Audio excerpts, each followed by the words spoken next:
Ladies and gentlemen, welcome back to the channel.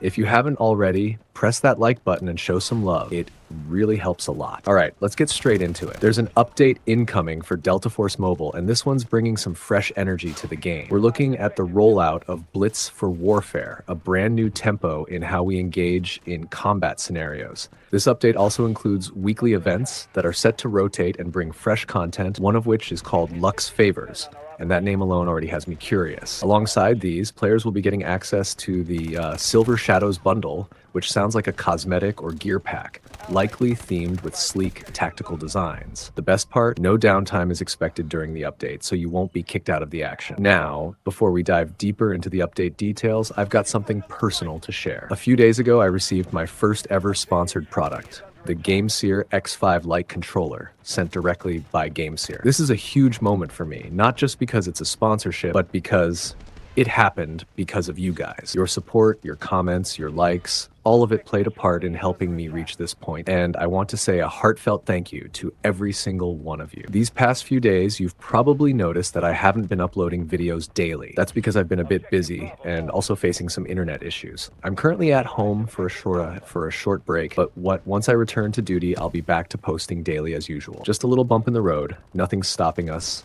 long term. Now let's talk about the controller. The GameSeer X5 Lite just landed on my desk, and while yes, it's a sponsored product, I want to be completely transparent. The review is 100% honest. My first impression, the build quality is surprisingly premium. It's not too heavy, not too light, just that perfect balance you want when playing competitive FPS games. I've been testing it with Delta Force Mobile, and the results have been solid. Aim feels smooth, there's zero noticeable input delay, and the trigger response is quick, which, let's be honest, makes all the difference in close quarter firefights. It works plug and play on Android. For iPhone users, you may need to use their companion app, but once it's connected, it performs flawlessly. In terms of battery, I managed to squeeze about 6 to 7 hours out of it on one charge, which is more than enough for long sessions or even an entire day of ranked grind. If we talk about pros, the grip is excellent.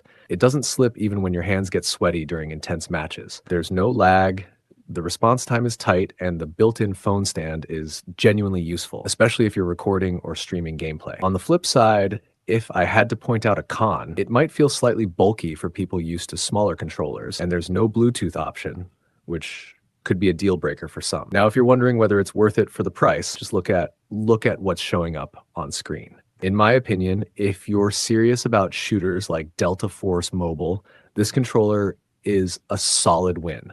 And yes, the link is in the description if you want to check it out. Should I use this in my next ranked match?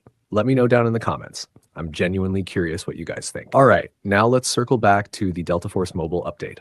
Along with new content and weekly events, we're also getting some crucial bug fixes and optimizations. Let me break down a few that stood out.